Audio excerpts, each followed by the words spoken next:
마태복음 21장 12절에서 22절의 말씀입니다. 예수께서 성전에 들어가사 성전 안에서 매매하는 모든 사람들을 내쫓으시며 돈 바꾸는 사람들의 상과 비둘기 파는 사람들의 의자를 둘러엎으시고 그들에게 이르시되 기록된 바 내 집은 기도하는 집이라 일컬음을 받으리라 하였거늘 너희는 강도의 소굴을 만드는도다 하시니라. 맹인과 저는 자들이 성전에서 예수께 나아오매 고쳐주시니 대제사장들과 서기관들이 예수께서 하시는 이상한 일과 또 성전에서 소리질러 호산나 다윗의 자손이여 하는 어린이들을 보고 노하여 예수께 말하되 그들이 하는 말을 듣느냐. 예수께서 이르시되 그렇다. 어린 아기와 젖먹이들의 입에서 나오는 찬미를 온전하게 하셨나이다 함을 너희가 읽어본 일이 없느냐 하시고 그들을 떠나 성 밖으로 베다니에 가서 거기서 유하시니라. 이른 아침에 성으로 들어오실 때에 시장하신지라. 길가에서 한 무화과 나무를 보시고 그리로 가사 잎사귀밖에 아무것도 찾지 못하시고 나무에게 이르시되 이제부터 영원토록 내가 열매를 맺지 못하리라 하시니 무화과 나무가 곧 마른지라. 제자들이 보고 이상히 여겨 이르되 무화과 나무가 어찌하여 곧 말랐나이까. 예수께서 대답하여 이르시되 내가 진실로 너희에게 이르노니 만일 너희가 믿음이 있고 의심하지 아니하면 이 무화과 나무에게 된 이런 일만 할 뿐 아니라 이 산더러 들려 바다에 던져지라 하여도 될 것이요 너희가 기도할 때 무엇이든지 믿고 구하는 것은 다 받으리라 하시니라. 아멘.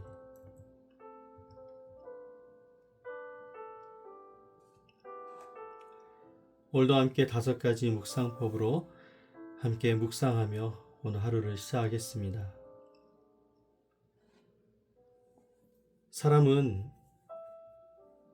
어떤 일에 오랫동안 익숙해져 버리면 그 의미를 점점 당연하게 받아들이게 됩니다. 처음에는 매우 중요하게 여겼던 것도 시간이 지나면 습관처럼 반복되는 일이 되기도 합니다. 우리의 신앙도 그렇습니다.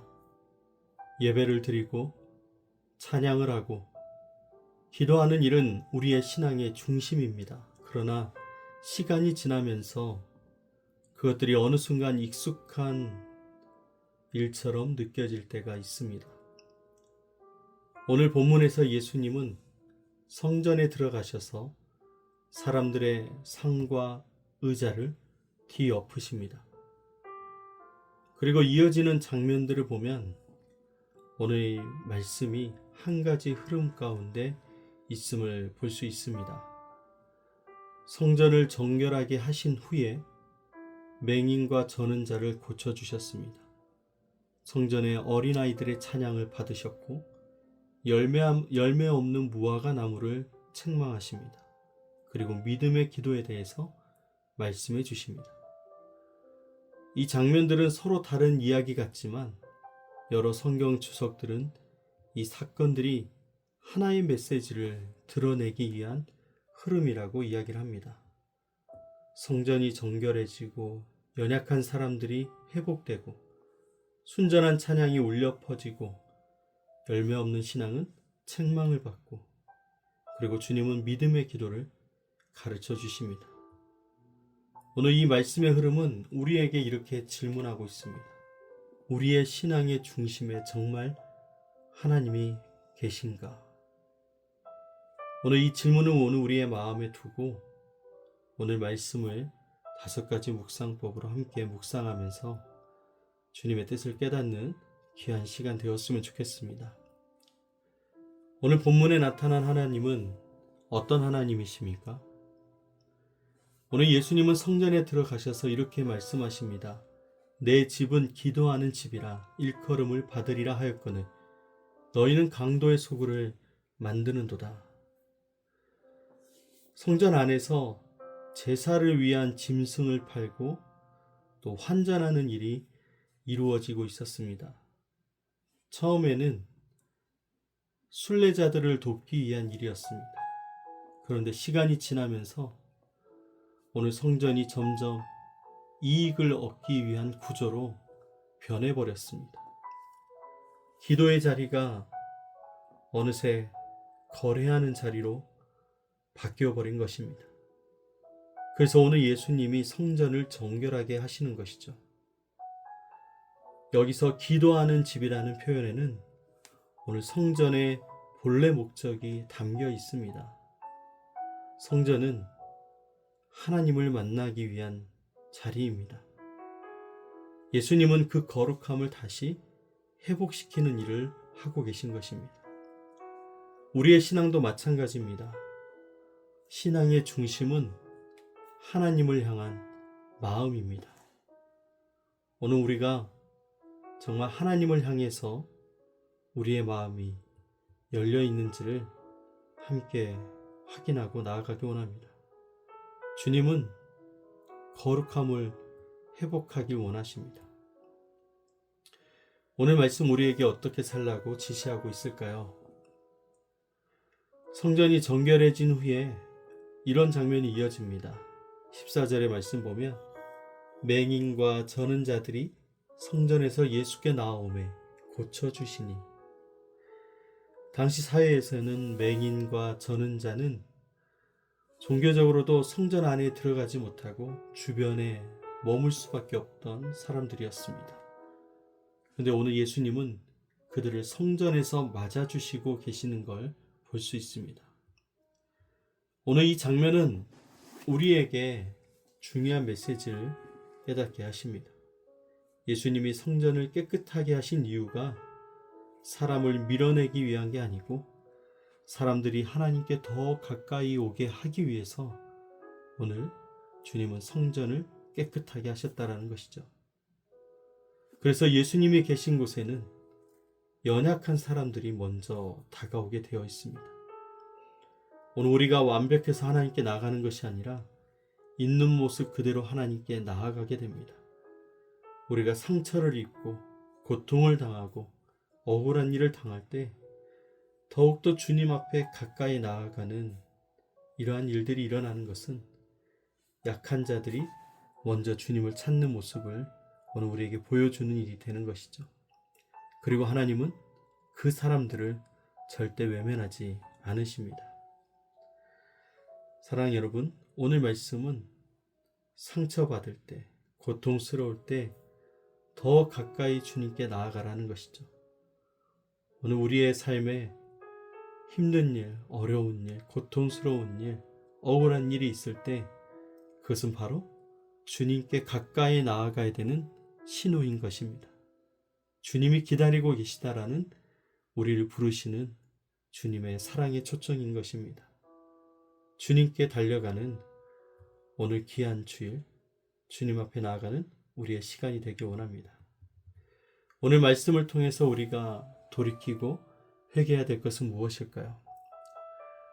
오늘 성전에 보니까 아이들이 외치고 있습니다. 15절의 말씀에 호산나 다윗의 자손이여. 예수님을 향해서 아이들이 순수하게 그렇게 외치고 뛰어노는 모습이 그려집니다. 그런데 오늘 종교 지도자들은 이 모습을 보고 분노하고 있습니다. 그러나 예수님은 그 찬양을 받으시고 있습니다. 예수님이 16절에 이렇게 얘기합니다. 어린 아기와 젖먹이들의 입에서 나오는 찬미를 온전하게 하셨나이다. 사랑하는 여러분, 아이들은 많은 신학을 이해하지 못합니다. 그러나 그들의 찬양에는 순전한 마음이 있습니다.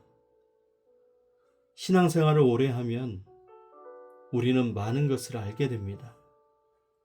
그러나 때로는 그 지식 때문에 오늘 우리의 마음을 무뎌지게 만들기도 하는 것입니다. 하나님이 기뻐하시는 것은 완벽한 설명이 아니고 오늘 어린아이들처럼 하나님을 향한 진심 어린 마음입니다. 하나님은 순전한 찬양을 기뻐 받으십니다. 오늘 내가 하나님께 드리는 찬양이 내가 오늘 하나님께 나아가는 우리의 신앙이 정말 하나님을 기쁘시게 하는지, 오늘 우리의 순전한 마음에서부터 나오는 그런 하나님을 향한 진심인지 오늘 우리의 마음을 돌아보고, 그러지 못했다면 회개의 자리로, 더 가까이 주님께로, 더 전심으로 주님을 찾을 수 있는 저와 여러분이 되었으면 좋겠습니다. 오늘 말씀 우리에게 어떤 약속을 하고 계실까요? 오늘 말씀을 보니까 예수님이 그 다음 날에 예수님은 길에서 무화과 나무를 보시고 있습니다. 19절의 말씀 보면 열매가 없는 무화과 나무. 그래서 예수님은 무화과 나무를 마르게 하십니다. 그 나무에는 잎이 무성했습니다. 겉으로 보기에는 매우 건강해 보였습니다. 그러나 실제로는 열매가 없는 나무였습니다. 이 사건은 오늘 우리에게 열매 없는 신앙에 대해서 경고하고 있는 것입니다. 성전을 봤더니 성전은 화려했고 교회 안에 여러 활동이 많았습니다. 그러나 하나님을 향한 열매가 사라지고 있다는 것이죠. 신앙의 핵심은 얼마나 교회가 많은 일을 하느냐, 어떤 활동을 하느냐가 아니라 하나님을 향한 삶의 열매가 과연 그들에게 있는가입니다. 성도에게, 목사에게, 오늘 주님의 제자들에게 하나님을 향한 삶의 열매가 정말 있는가? 오늘 이 질문이 저와 여러분에게 묻고 있는 질문입니다. 오늘 말씀을 통해서 우리가 어떻게 살아야 될까요? 또 새로운 한 주가 시작되는데 오늘 이 귀한 주일에 우리는 말씀을 어떻게 적용할 수 있을까요? 오늘 무화과 나무가 마른 것을 보고 제자들이 놀라고 있습니다. 오늘 놀라는 제자들에게 예수님이 말씀하십니다. 21절 말씀에 너희가 믿음이 있고 의심하지 아니하면 이 산더러 들려 바다에 던져지라 하여도 될 것이요. 그리고 이어서 너희가 기도할 때 무엇이든지 믿고 구하는 것은 다 받으리라. 성전이 기도의 집이어야 하는 이유가 바로 여기에 있습니다. 신앙의 힘은 사람의 능력에서 나오지 않고 하나님을 신뢰하며 기도하는 자리에서 시작됩니다. 무엇이든지 믿고 구하는 것을 다 받는다고 이야기했습니다. 주님을 향한 그 순전한 마음에서 믿고 구하는 오늘 이 기도가 능력으로 나타나는 것입니다. 사랑하는 여러분, 어떤 시간을 보내고 계십니까? 어떤 삶의 시간을 지나가고 계십니까? 오늘 본문은 하나의 흐름을 보여주십니다. 예수님은 성전을 정결하게 하셨고 연약한 사람들을 고치셨습니다. 그리고 어린아이들의 찬양을 받았고 열매 없는 신앙에 대해서는 경고하셨습니다. 그리고 믿음의 기도를 우리에게 가르치고 계십니다. 이 모든 장면이 우리에게 어떤 질문을 한다고요? 내 신앙의 중심에는 정말 하나님이 계신가? 하나님을 향한 나의 믿음은 정말 살아있는 믿음일까? 오늘 이 질문을 우리에게 던지면서 우리의 삶이 다시 회복되기를, 정말 살아있는 믿음이 되기를 간절히 바랍니다. 오늘 귀한 예배를 주께 드리면서, 그리고 오늘 묵상하면서 주님과 동행하는 귀한 하루 되시고 정말 살아있는 신앙, 주님이 역사하는 귀한 믿음의 삶이 될 수 있기를 주님의 이름으로 축복합니다. 함께 기도하겠습니다. 나의 하나님 아버지, 진심으로 감사합니다.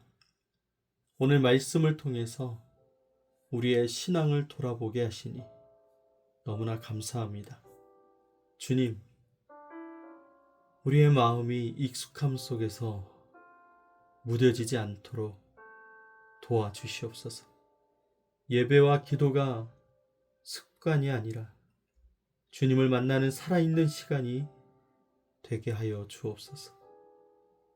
우리의 마음에 세상의 욕심과 다른 목적이 자리를 잡고 있다면 주님께서 성전을 정결하게 하신 것처럼 우리의 마음도 깨끗하게 하여 주옵소서. 연약함과 상처를 가지고 주님 앞에 나아갑니다. 맹인과 저는 자들을 고쳐주셨던 것처럼 우리의 삶을 만져주시고 회복시켜 주옵소서. 어린아이와 같은 순전한 믿음을 허락하여 주시고 열매 맺는 신앙으로 살아갈 수 있도록 붙들어 주옵소서. 또한 믿음으로 기도하게 하시고 하나님을 신뢰하며 주님의 역사를 경험하는 삶을 살게 하여 주옵소서. 오늘 우리의 삶이 기도하는 집이 되게 하시고 하나님을 향한 마음이 살아있는 하루가 되게 하옵소서. 오늘도 역사하실 주님, 우리와 함께 하실 주님을 소망하며 기대합니다. 성령님, 우리를 지키시고 인도하여 주옵소서. 우리를 구원하신 예수 그리스도의 이름으로 기도합니다. 아멘.